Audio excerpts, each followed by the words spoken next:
Hello friends, मैं सुशील विष्णु आपका स्वागत करता हूं मेरे YouTube चैनल पर।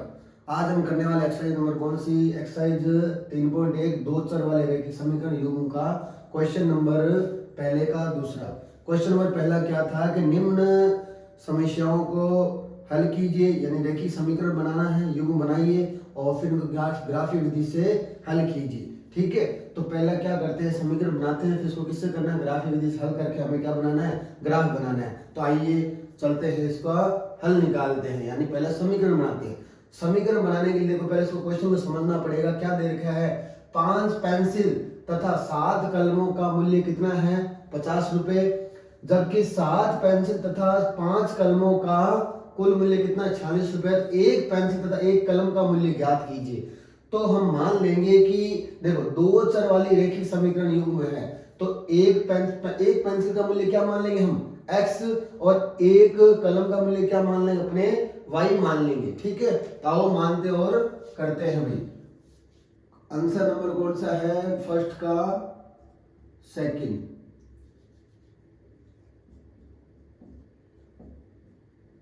चलिए माना एक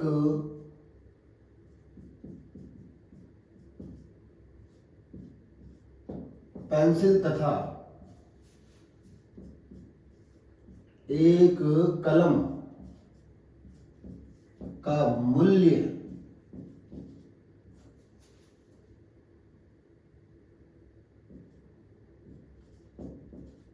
क्रमशः है x तथा y है। यानी क्रमशः का मतलब ये हुआ कि पहला पेंसिल लिखा है तो पहला जो मूल्य है x है वो किसका है, पेंसिल का। दूसरा क्या लिखा है, कलम, यानी दूसरा मूल्य किसका है, कलम का है। यानी पेंसिल का मूल्य हमने क्या माना है, एक पेंसिल का मूल्य x है और एक कलम का मूल्य कितना है, y है। ठीक है, प्रश्नानुसार, प्रश्न के अंदर क्या दे रखा है, देखिए प्रश्नानुसार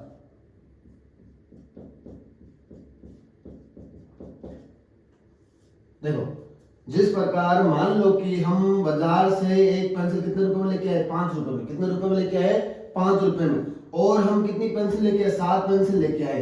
एक पेंसिल का मूल्य 5 रुपए है मान लिया, और 7 पेंसिल लेके आए, तो 7 पेंसिलों का मूल्य कितना होगा, वो ज्ञात करने के लिए एक पेंसिल का जो मूल्य है उसकी संख्याओं से क्या करें, गुणा कराएंगे।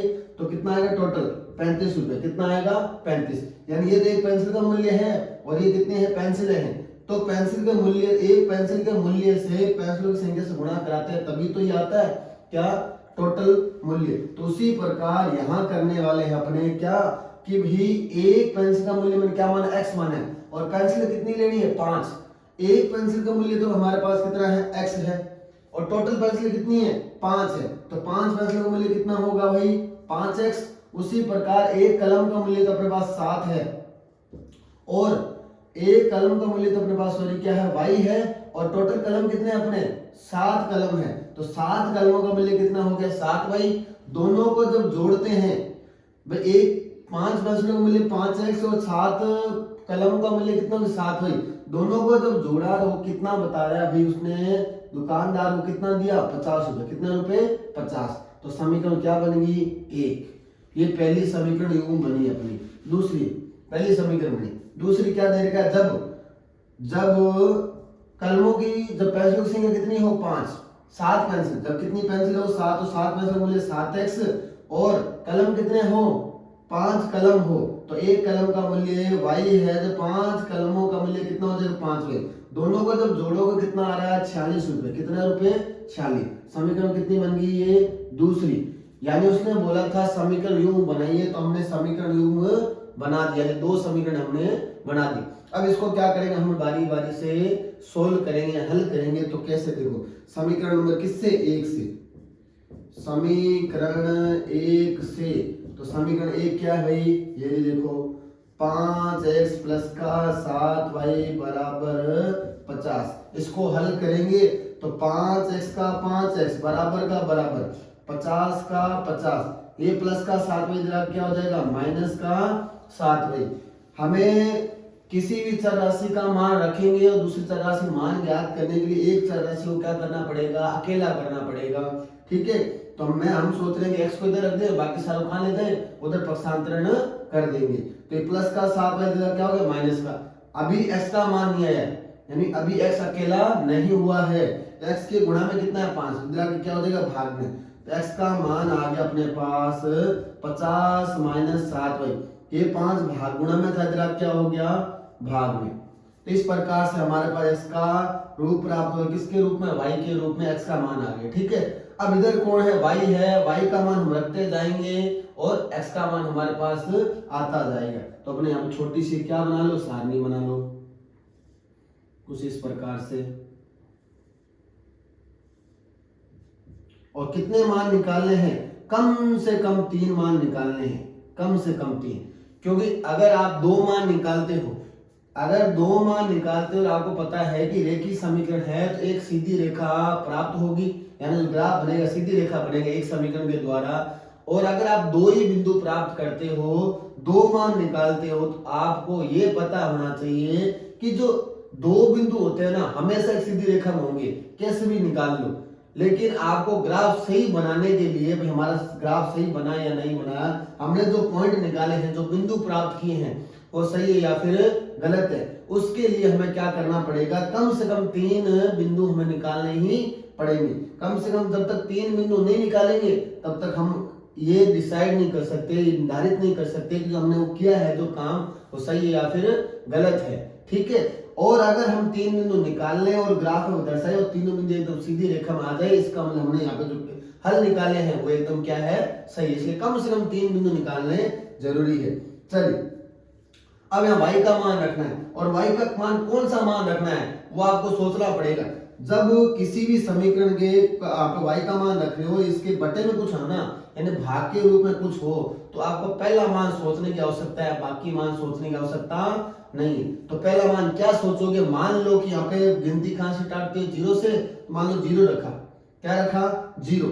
मान लो कि देखो ये ऐसा कुछ है 50 - 7 और y की जगह आपने 0 रखा। ये काम आपको क्या करना, रफ पेज पे आपको करना पड़ेगा। पहला मान मैंने कहा ना, अगर किसी के बटे में, भाई किसी का मान रख रहे हो और किसी का मान निकाल रहे हो, तो आपको यहाँ ऐसा मान रखना पड़ेगा बटे में कुछ आ जाए। जब बटे में कुछ ना आए ना, जैसे क्वेश्चन नंबर कौन सा किया था मैंने, पहले का पहला मैंने फर्स्ट वीडियो के अंदर बनाया था, वो जाके देख लो।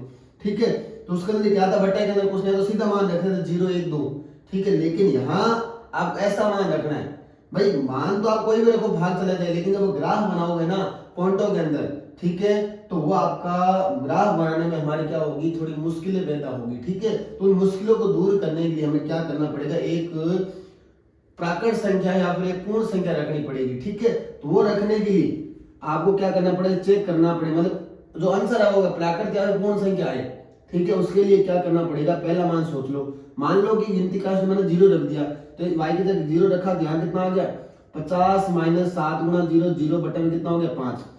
50 में से 5, 50 में 0 घटाए कितना हो गया 50 बटे में कितना 5। इसमें भाग दीजिए कितना आएगा 10। अब भाग पूरा पूरा जा रहा है, तो अब पहला मान कितना रखोगे, 0 रखोगे। अगर भाग नहीं जाता तो मैं 1 रख के देखता, 2 रख के देखता, ऐसा करके मैं रख के दे रहे, मेरे को रख के देखना पड़ता। तो पहला हमने 0 रखा, उसमें भाग चला गया, हम पहला मान कितना रखेंगे, 0 ही रखेंगे। चलिए, जब y बराबर 0, तो x बराबर 50 - 7 गुणा 0 और बटे में कितना 5। x बराबर 50 - 7 गुणा 0 कितना हो जाएगा 0। ठीक है, और बटे में कितना आ गया आपके पास 5। अब यहां देखें भाई, 50 के अंदर जब x बराबर 50 में 0 घटाए कितना आ गया 50, और बटे में कितना आ गया 5। 50 में 5 का भाग कितना आएगा 10।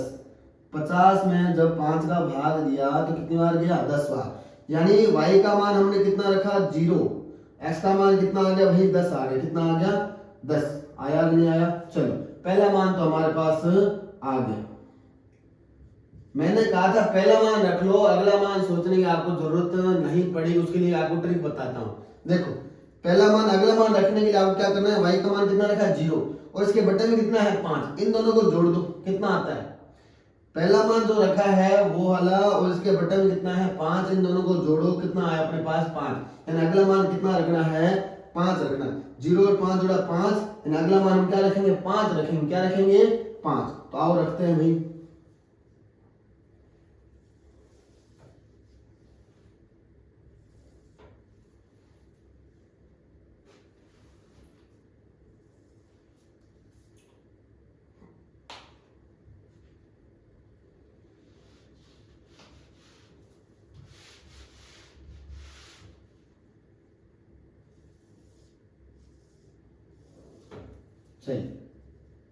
जब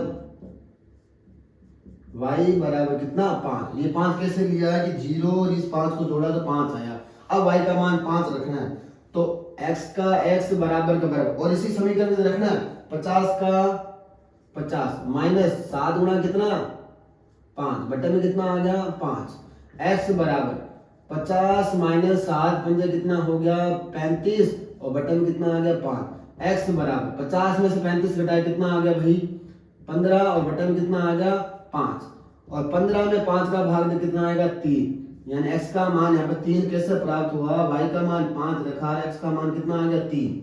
ठीक है, अगला मान तीसरा, अभी y का मान कितना रखा है 5, और इसके बटे में कितना है 5, यानी अब कितना रखना है y का मान हमें 10 रखना है। क्या रखना है 10।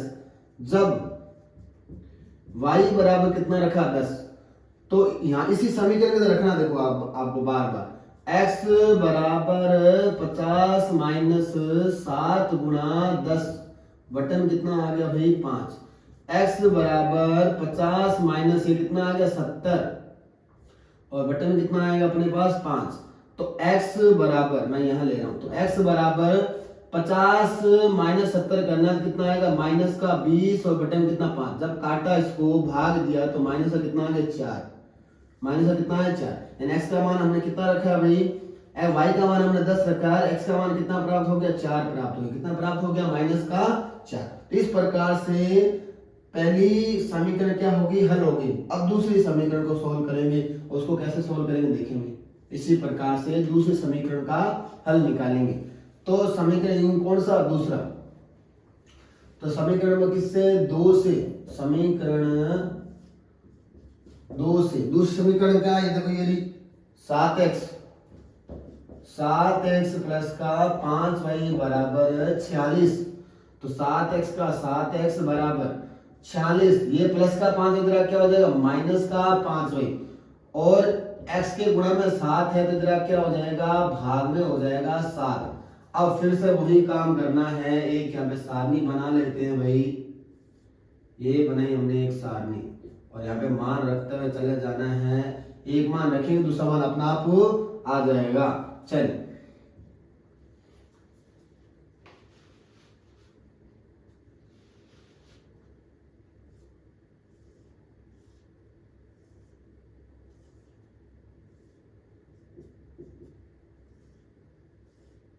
चलिए, और किसका मान रखना है, फिर से y का मान रखना है।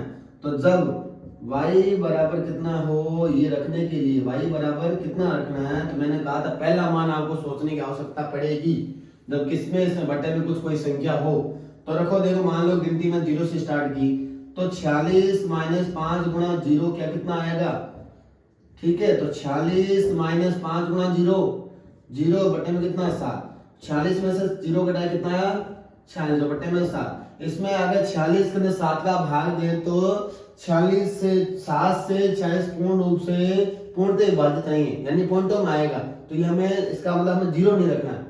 ठीक है, फिर रखेंगे कौन सा 2 रखेंगे, क्या रखे देखेंगे 2, इसी प्रकार 2 रखेंगे। ठीक है, जब 2 रखते हैं तो देखो क्या आएगा, 1 रखा, इसी प्रकार 1 रखेंगे, इसी प्रकार क्या रखेंगे 2, तो ये फिर भी क्या होगा विभाजित नहीं होगा, तो हम कितना रखेंगे भाई, नहीं होगा तो हम रखेंगे अपने कितना 5, जब y का मान 5 रखेंगे तब जाके क्या होगा विभाजित होगा। इसी प्रकार हम रखते जाएंगे, चेक करेंगे, 1 रखेंगे 2 रखेंगे 3 रखेंगे, भाई विभाजित नहीं हो रहा ना, और कहाँ रखना आपको रफ पेज पे रखना है, इसलिए मान है। ठीक है, या फिर आप मन में भी रख सकते हो, मन में कैलकुलेशन कर सकते हो। ठीक है, तो हमने क्या रखा है y का मान 5, जब y का मान 5 रखूंगा ना प्लस का, तो ये पूर्णतः क्या हो जाएगा माइनस का भी रख सकते हो। ठीक है, कोई वैल्यू अगर माइनस की रख रहे हो और माइनस माने प्लस होने पर अगर ये पूरा का पूरा क्या हो रहा है विभाजित हो रहा है, तो माइनस की वैल्यू भी रख सकते हो, जरूरी नहीं आप प्लस की वैल्यू रखें। ठीक है, चलिए तो x का x बराबर का बराबर, यहाँ 46 का 46 माइनस 5 गुणा y का मान कितना रखा 5, बटे में कितना आ गया 7। x बराबर 46 का 46 और 5 की 5 से गुणा करें कितना आ गया 25 और बटे में कितना 7। तो x बराबर 46 में से 25 घटाए कितना 21 और बटे में 7, काटा कितना आ गया x का मान 3, कितना आ गया 3। x का मान 3 आया कब, y का मान कितना रखा था मैंने 5।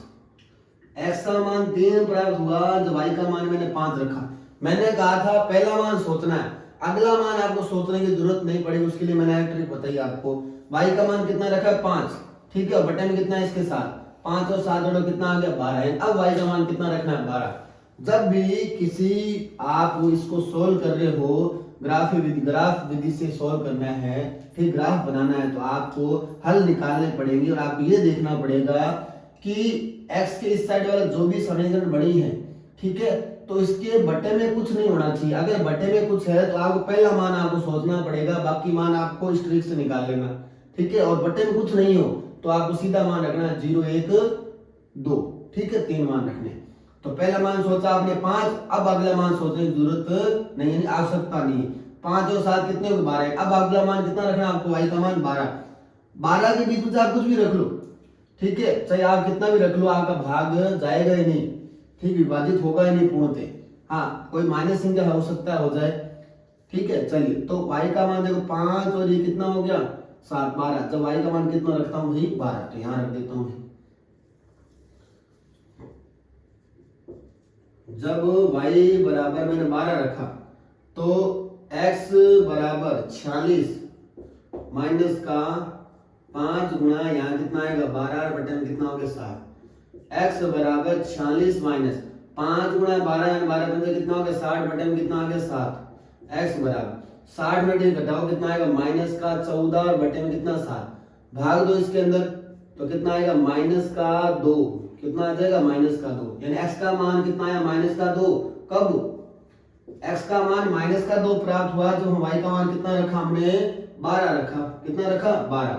अब उसी प्रकार अगला रख लेते हैं, वही y का मान कितना रख देता हूं, जब y बराबर देखो ये 12 रखा, 12 और 7 कितने हो गए 19 हो गए, कितने हो गए 19। अब y का मान कितना रख लो 19 रख लो, ठीक है। तो y का मान मैं यहाँ पे 19 रखा हूं, देखो जब y का मान 19 रखा तो x बराबर 46 माइनस 5 गुणा 19 बटे में कितना 7, देखो यही रखा है मैंने, इसी समय 46 से 40 माइनस 5 का 5 और गुणा के अंदर कितना है 19। तो x बराबर 46 माइनस 19 बन कितना होगा 95 और बटे में कितना 7। तो x बराबर 95 में से आप ये घटा लो कितना आ जाएगा, 95 में से 46 घटाओ कितना आएगा माइनस का 49 यानी 49 आएगा और बटे में कितना 7।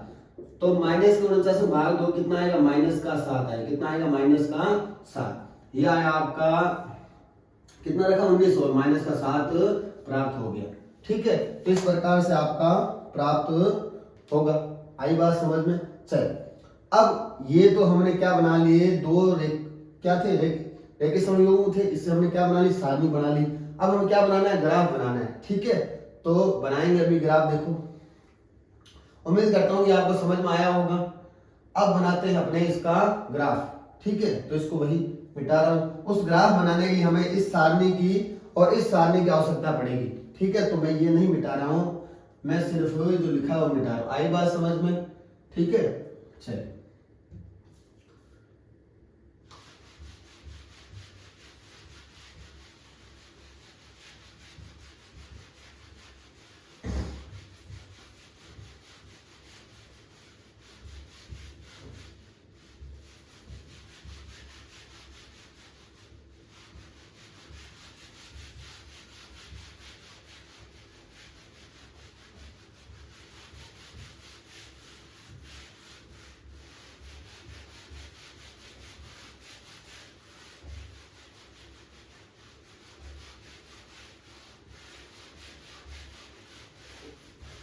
चलिए मैं एक बार क्या कर लेता हूँ, इन सारनियों को मैं साइड में बना लेता हूँ। मैं सारनी यहाँ बना देता हूँ, देखो दोनों की दोनों, ताकि हमारे बीच से हट जाए ये 10 0 3 5 माइनस का 4 और 10। दूसरी सारणी क्या है भाई?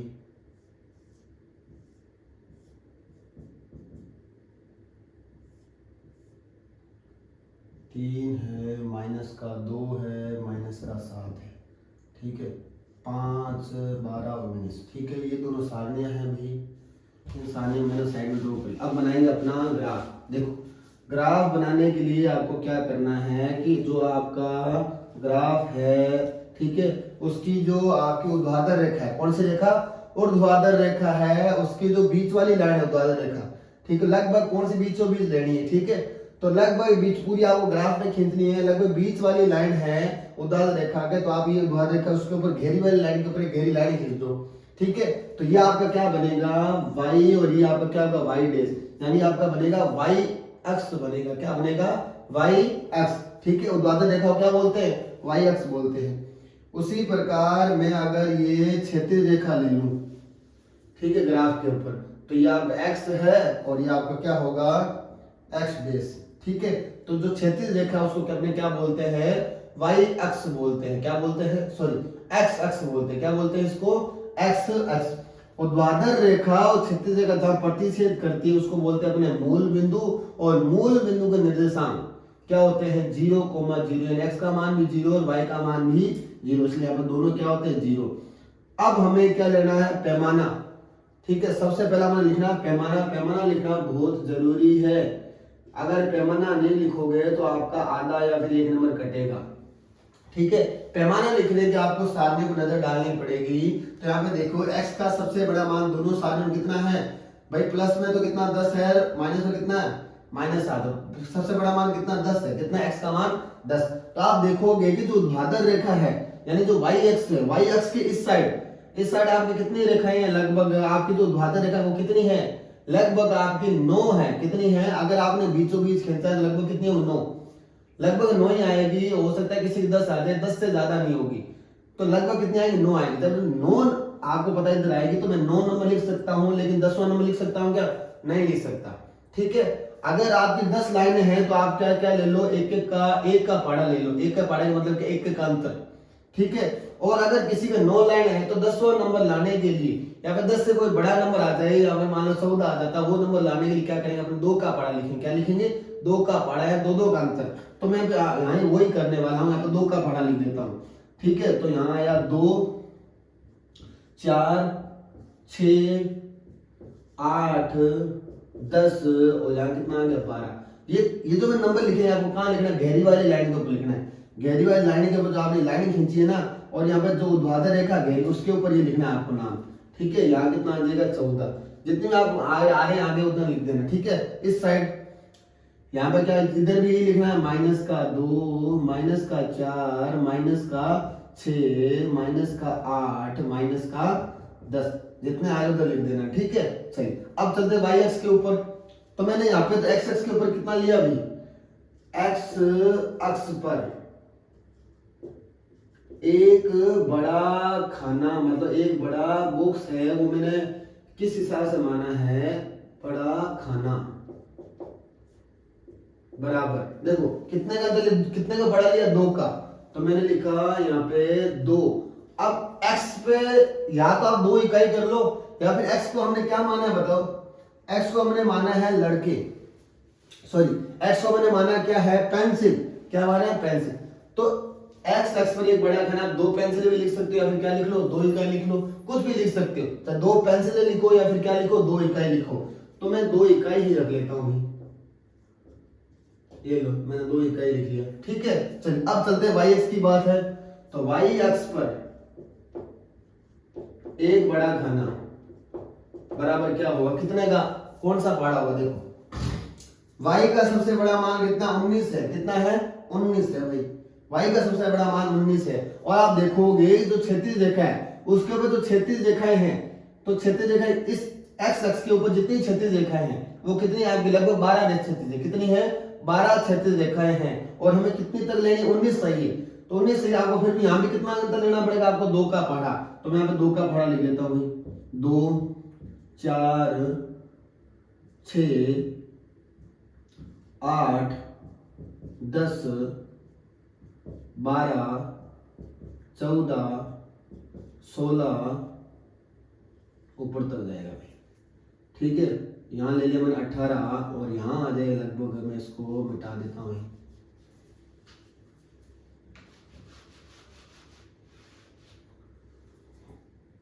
यहाँ लगभग आ जाएगा आपका, यहाँ वाई है, यहाँ लगभग कितना आ जाएगा 20, हमें 19 की आवश्यकता है, इसके बीचों बीच आ जाएगा। ठीक है, ऐसे आपको नीचे लेना है -2, -4, -6, -8 चलता जाएगा। ठीक है, अब y अक्ष पर मैंने कितना लिया, किसका पढ़ा लिया, 2 का पढ़ा, तो यहाँ हो गया 2 इकाई। आई बात समझ में। अब चलते हम बनाते हैं अपना ग्राफ। देखो x पर 0 है, x पर y का मान कितना 0 है, बिंदु क्या बन गया 0, 10,0। तो 10,0 देखो ये रहा, x का मान 10 और y का मान 0, तो ये बिंदु कहाँ मिलेगा, यहाँ, यानी पहला बिंदु कहाँ होगा, यहाँ, यही तो है 10,0। ठीक है, अगला बिंदु देखो 3,5, x का मान 3 y का मान 5, x का मान 3 देखो कहाँ होगा भाई, 3 कहाँ आता है, 2 4 के बीच में आता है, और 2 4 के बीच में आपकी गहरी लाइन कौन सी, थोड़ी सी फीकी लाइन है, मतलब इन दोनों से थोड़ी सी फीकी लाइन है, वो कहाँ इसके बीचों बीच, तो ये आपका क्या मान लो 3 है। और y का मान कितना भाई, y का मान देखो 5 है, तो y का मान 5 कहाँ होगा बताओ, आपका y का मान 5 होगा 6 और 4 के बीच में, तो यहाँ एक गहरी लाइन और होगी, मतलब इसके बीचों बीच वाली, तो ये वाली लाइन और ये वाली लाइन दोनों कहाँ प्रतिच्छेद करेगी, आपके ग्राफ के अंदर साफ दिखाई देगा। ठीक है, जहां पे दोनों प्रतिच्छेद करे उस पर एक बिंदु बना दी, ये मैंने क्या नाम दिया 10,0, और ये क्या हो गया आपका 3,5। ठीक है, चलिए अब आगे चलते हैं भाई, -4,10, तो -4 ये रहा x का मान और y का मान 10 ये रहा, तो ये दोनों कहाँ मिलेंगे भाई, लगभग यहाँ। ठीक है, तो मैं आपको यहाँ मिला देता हूँ, चलिए मिला दिया। अब हमें क्या करना है, इन तीनों बिंदुओं को एक सीधी रेखा मिलाना, और ये कितना था -4, कितना है 10 है भाई। ठीक है, इन तीनों बिंदुओं को सीधा मिलाना है, तो देखो सीधा कैसे मिलाओगे, देखो ऐसे, यानी ये तीनों बिंदु क्या होंगे, सीधी रेखा में होंगे, आपको यहां तक जहां तक हो सके इसको आगे बढ़ा दो, खींच दो। ठीक है, पूरी एक सीधी लाइन खींचनी है आपको, ऐसे जैसे मैंने खींची है। ठीक है, एकदम सीधी लाइन आएगी आपका, अगर इनको ये तो रेखा है, आपको इन बिंदु से एकदम बीचों बीच से ले जाओ तो एकदम सीधी रेखा आएगी। ठीक है, चलिए अब चलते इस पर, x का मान कितना 3, y का मान कितना 5, x का मान 3 देखो यहाँ है इन दोनों के बीच में, y का मान 5 कहाँ होगा, इन दोनों के बीच में, मतलब ये वाला बिंदु आएगा, कौन सा आएगा, ये वाला। ठीक है, तो मैं इस पर डबल गोला कर रहा हूँ, मतलब इसका 2 है। ठीक है, चलिए y का मान, x का मान कितना -2 कहाँ है, ये रहा, y का मान कितना है 19 है, तो x का मान -2 और y का मान 19 कहाँ है, देखो भाई x का मान -2 और y का मान 19 इन दोनों के बीच में होगा, कहाँ होगा, इन दोनों के बीचों बीच। ठीक है, लगभग यहाँ, तो मैं यहाँ बना देता हूँ ये, x का मान कितना है भाई -2 और y का मान 19, तो ये बिंदु बन गया। अगला क्या है, x का मान -7, अरे गलत बना है भाई, x का मान कितना -2 और y का मान 12 है भाई, x का मान -2 और y का मान कितना 12, ये रहा 12, मतलब यहाँ होगा भाई।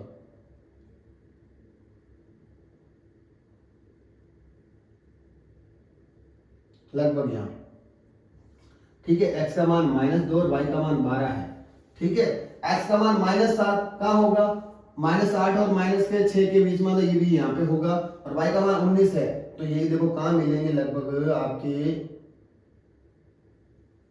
ये रहा 19 वाला पॉइंट यहाँ, और ये कितना है -7 है, ऐसे यहाँ मिलेगा भाई।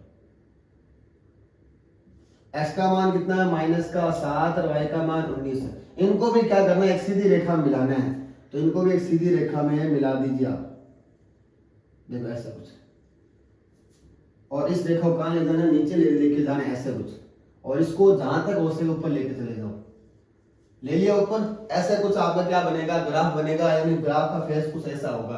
अब आपको क्या बोला, इसने बोला है कि एक पेंसिल तथा एक कलम, पेंसिल का मतलब x का मान और कलम का मतलब क्या y का मान। अब आपको ये देखना है कि जहां पर ये दोनों रेखाएं एक दूसरे को प्रतिच्छेद कर रही है, वो इसका क्या होगा, हल होगा, तो कहां प्रतिच्छेद कर रही है, इस बिंदु पर। ठीक है, और जब आपको पता एक हल निकलेगा तो एक बिंदु प्रतिच्छेद करेगी, तो तो एक बिंदु प्रतिच्छेद कर मतलब यहाँ पे प्रतिच्छेद कर रही है। यहाँ पे ये कौन सा बिंदु है देखो 3,5, तो 3,5 है, देखो ये वाला बिंदु है, ये कौन सा बिंदु है 3,5 है। x का मान कितना है 3 और y का मान कितना है 5, तो लिखेंगे अतः पेंसिलों की संख्या, और ये कहाँ लिखना है आपको, ग्राफ के ऊपर नहीं लिखना है, ठीक है। अतः पेंसिल बराबर कितनी ली x और कितनी है 3, और कलम बराबर y बराबर y का मान कितना है 5, यानी हमारी पेंसिलों की संख्या कितनी है 3 आई है और कलमों की संख्या कितनी आई है 5, सॉरी मूल्य, पेंसिल का मूल्य कितना है 3 और कलमों का मूल्य कितना है 5, तो इस प्रकार से प्राप्त हुआ, ठीक है। यानी एक पेंसिल का मूल्य 3 आ गया और एक कलम का मूल्य 5 आ गया, जिस अनुसार इसने ये पहली यानी समस्या हमारे सामने जो रखी थी, ठीक है। तो ये था हमारा क्वेश्चन नंबर कौन सा, पहले का दूसरा, ठीक है। उम्मीद करता हूं आपको समझ में आया होगा। मिलते हैं नेक्स्ट वीडियो के साथ में नेक्स्ट क्वेश्चन लेके, ठीक है, चलिए।